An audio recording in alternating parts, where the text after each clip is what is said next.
Merci Bandeko Balandi, il y a MK Télévision à travers le monde. Topé Sibino Bambote, partout place Bozali. Bozali ébélé. La première des choses, c'est toujours Sengalabino. Bo s'abonner massivement. Bo s'abonner, bokoto, ndenge konabiso alobaka. Bozala ébélé, pona koyoka masolo ya mboka, koyoka masolo ya Équateur, Mambenga, Pilipili, Bende, masolo ya Chwapa, masolo ya province ya Chopo, masolo ya province ya Nord Ubangi, Sud Ubangi, na chaîne Nabino MK Télévision. Nous saluons en passant son excellence Bobo Boloko Bolumbu, gouverneur de la province de l'Équateur, Bapa Vidéo, le sponsor number one, il y a Télévision MK TV. Sans oublier, Papa Nabi, son excellence Bongo. Boyebi Lelo qui sur le haut patronage de son excellence, Monsieur Antoine Tshisekedi Tshilombo, président de la République démocratique du Congo, avec l'initiative qui a son excellence Bobo Boloko Bolumbu, Oezalaki ba accord et Salemi na hôtel Rontana pour na kopesa lokumu pe ba accord ya utilisation ya otobengi tourbière et Salemaki Lelo na Rontana wapi epai 5 gouverneurs ya Équateur démembrés Chwapa Nord Ubangi Sud Ubangi Mongala basangana ki Chopo otia ba signature pambate boyebi Grand Équateur nde sika oyo tourbière et fandi. Bon, on a kati ya tourbière, on a boyebi bandeko, o bozola na biso ezwami na kati ya ba province wana mitano o na utiko tanga, pe ezana ba accord oyo boyebi bandeko ya RED, bayebi ko soutenir pour na kopesa valeur na oyo ya biso oyo babengi yango produit oyo eza kopesa lokumu na kati ya Équateur. Bongo ba signature wana epesamaki lelo wapi epai ba gouverneur bafandaki tokopesa bino occasion pambate balobi télévision ezali radio te bomona comment ba gouverneur na biso baza kosala musala pour dire que tant gouverneur azwaka avion son excellence Bobo Boloko Bolumbu azwaka avion pona koya awa na Kinshasa ayaka pona kofanda te ayaka pona kolia Thompson te ayaka pona kolia Biscuit te mais ayaka pona musala bandeko fo boyeba ke tango bozomona gouverneur de province Bobo Boloko Bolumbu azwi avion aye awa na Kinshasa ayaka nde pona musala la fois passée de l'accès bino ba séjour na ye azalaki na Dubai bomonaki tolakisi bino musala asalaki na makambo etalaki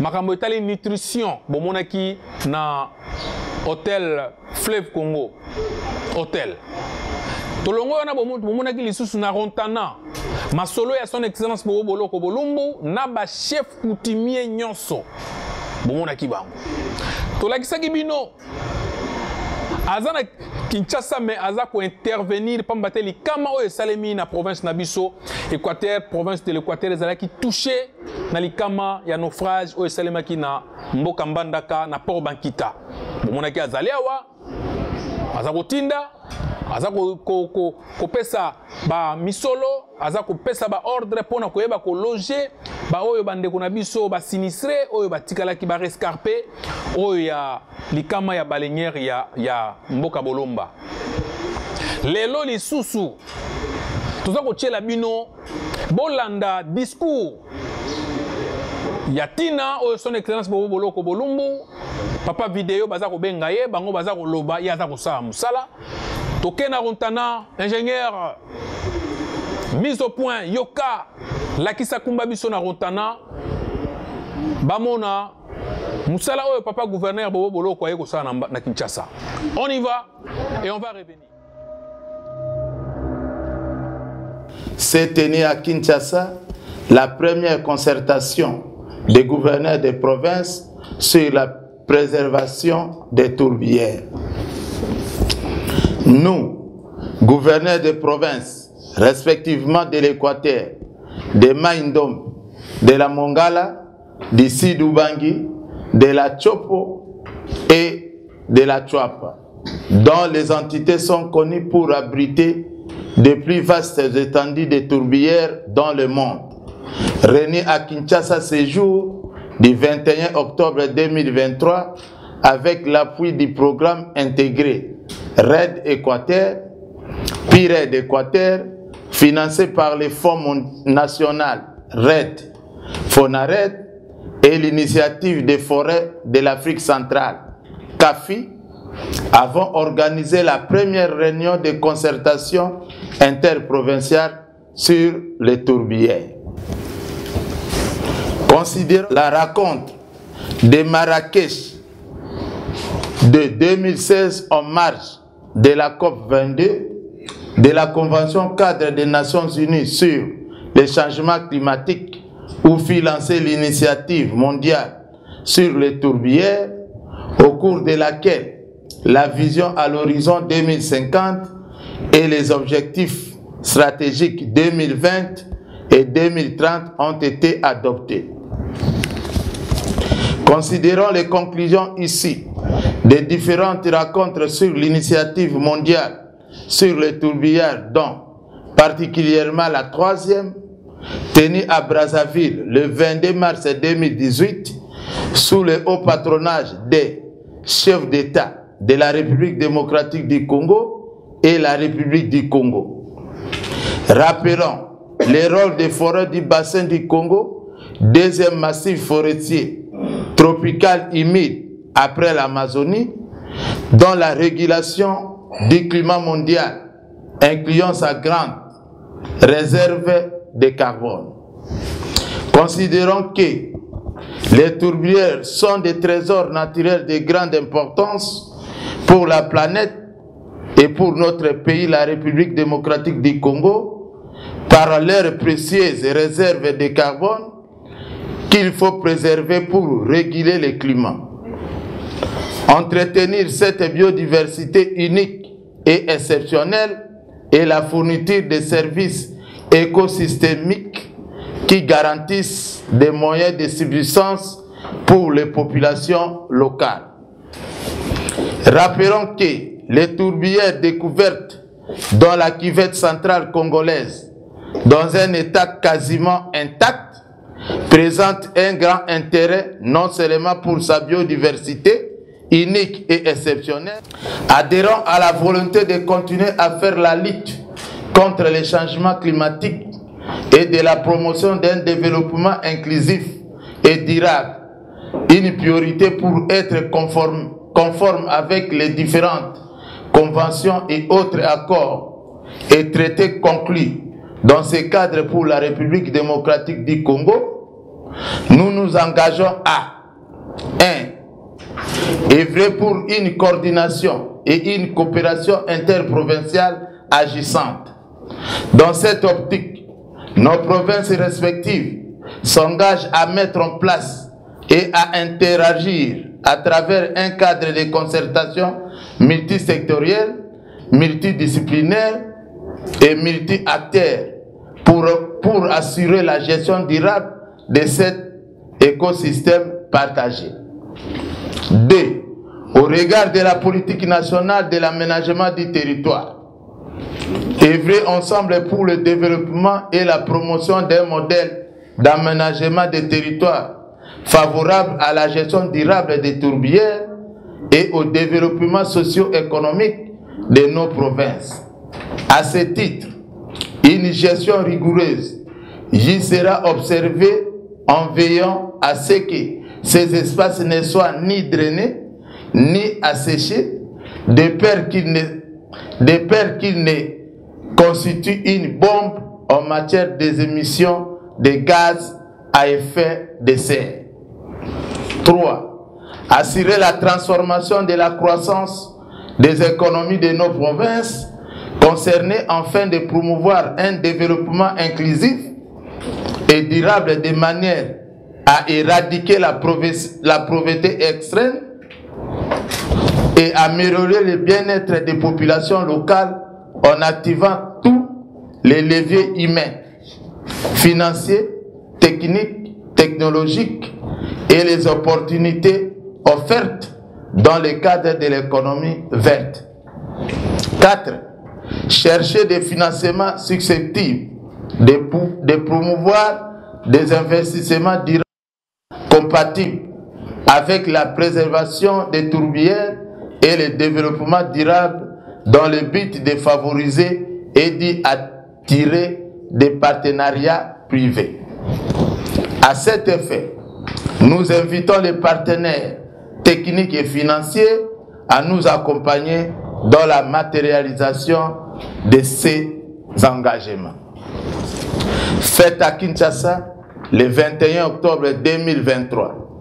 Les gouverneurs des provinces signataires, Bobo, Boloko Bolumbu Bobo Équateur, Bolandula Rita, Maïndombe, Limbaya Bangisa César, Mongala, Mabenze Jean-Claude, Sidouban, Komba Sabangu Madeleine, Chopo, Bongo Koipanklas, Chwapa.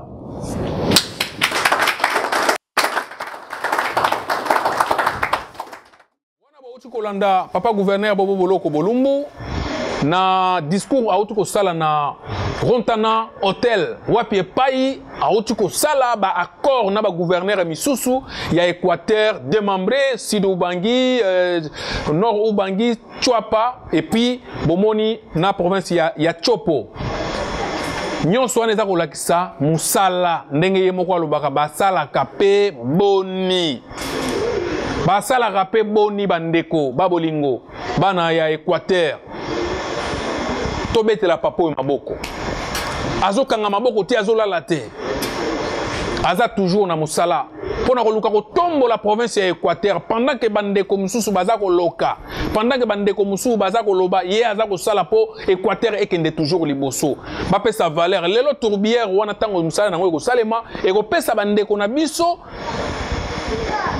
Misala ekopesa bango ba bénéficier pe na makambo oyo ko salema na kati ya forêt wana na kati ya produit wana. Pona kopesa pe valeur na monde entier. Monde entier za kopé malelo boyebi monde entier za na problème ya changement climatique et bakobika ndenge nini bakobika na forêt na biso. Forêt na biso. Yango wana trouvai ke bolandi intégralité bomoni papa Ingila directeur de cabinet yepe alobaki bomoni moko na moko ba discours ya bandeko moko na moko et enfin bomoni ba protocole d'accord oyo ba gouverneur na biso ba uti ko signer na yango to pesi bino mbote to pesi bino merci parce que bo pesa ki biso matoi na bino bolanda biso bolanda ki biso na bokebi nyonso bokota ki na Rontana to pesa ki bino espace bino ba bozaki na bandako bomona ndenge makambo eza ko salema pona tombwa ya province ya Équateur kita ya province ya Équateur tourbière na biso et comme la biso biloko ebele ekomemela biso misala ekomemela biso tosala banini tango Équateur ekoyeba na kozwa biloko wana nyonso ba province na biso wana Chwapa oyo baza cité na kati ya ba accord oyo bako bénéficier bana Équateur bako bénéficier bana ya Chwapa bako bénéficier bana ya Sud Nord Ubangi bako bénéficier na makambu ebele à partir ya tourbière na biso na richesse oyo biso za na yango pambate ekotika biso tokende liboso eza na makambu ebele ba secret ebele bolandi bino moko papa directeur de cabinet ndenge afungoli puisque ngana lobaki na salaka introduction bolanda papa Jean-Marie Ingila wazali directeur de cabinet apesi importance ya rencontre ya lelo et puis tozonga voilà tokutani tobandaki biso ba expert ya ba province toza 6 provinces Équateur Chwapa Mongala Sud Ubangi Chopo et dernière province ezalaki Maïndombe. Tokutani natina na makambetali tourbière. Tourbière engelo ba minkende. Ba tourbe wana bazamba na biso oza humide, oza mai wana. Na sena yango eza na eloko ya motuya o babengi tourbe. Alors espace oyo ya minkende wana mélangé na mai bazobe yango tourbière. Eza découverte ya sika. Alors, importance nango eza nene mingi pour le monde entier. Dans le sens que tourbière a séquestré carbone. Alors, nakati na yango carbone wanande ezali ko réguler climat. C'est-à-dire quoi? Ngelo babo. Soko biso bato tozana ba tourbière. Tosali pression na tourbière, basali bilanga, nakat na yango, basali désordre carbone oeza nase séquestré et robima likolo. Alors ce que Malikolo est en sorte que changement climatique est accentué. Donc comme la bamoula ezobeta te koto ebetaka koto ebetaka te comme ko beta na désordre ba inondation ngozomona na poto au monde ba saison comme perturbée alors tozana obligation ya roubattre la biloko wana intact. Alors initiative eutaki na gouverneur province de l'Équateur parce que le Koloyebi province de l'Équateur vision nango eza économie verte. Donc biso totalaki ke Équateur azana ba minérete lobi konaye nzela na ya kozwa misolo eza na nzela ba nzete na ye na nzela ya ba zamba na ye pe na nzela ya ba tourbière ya onde mokonzi abengaki baninga na ye pona ko sensibiliser bango dans la mesure où na Équateur nde pour la première fois en 2017 chercheur à l'université de Leeds d'Angleterre découvre qui tourbière. Et tant que basali examen, il y a Makamouana, province de l'Équateur, en elle seule, Azana 12,8 gigatonnes, il y a carbone séquestré. Donc, Tozana carbone, l'équipe Baninga Nyos. Yango Tobenga ki Baninga, le gouverneur Moussous, l'expert Moussous, pour non seulement te battre là, mais te bape koluka ensemble. L'olenge nini tourbière et ko koti sape mbongo na ba province pe na ba communauté o ba tourbière wana ezali. Kokende biso moko et rozala moi passe. Bien sûr to sangani, le quoi to zale lo 6, soro to ke biso so 6 to ko zo anzela. Alors elle quoi suka c'est que to sangana ki ba expert pona ko solola na ba ko dina biso ndenge okaki na lobaki na discours na ngai que sengeli na ba province nyonso misato basa la cadre moko ya concertation interprovinciale oyo kozala multisectoriel mais interdisciplinaire et multi-acteurs pour permettre biso que na masolo to ba kozala esika moko to ba kosala lolenge nini to ko luka misolo lolenge nini to ko batela richesse wana pe lolenge nini to ko kabola misolo soko ezwa. Qui commence bien, finit bien, mesdames et messieurs. Nous sommes arrivés à la fin de notre émission. Vous avez bel et bien suivi attentivement, religieusement, l'allocution de son excellence, monsieur le gouverneur de province, Bobo Boloko Bolumbu, ainsi que l'intervention du directeur de cabinet, papa Jean-Marie Ingila, que je l'appelle toujours Daddy, mon papa père spirituel. Vous étiez nombreux à nous suivre. J'ai dit un grand merci à notre ingénieur mise au point, celui qui était à la mise devant le caméra, et il était là vraiment musclé pour vous mettre en ambiance, vous intégrer à l'ambiance qui a passé cet avant-midi à l'hôtel Rontana. Je vous dis au revoir et à la prochaine.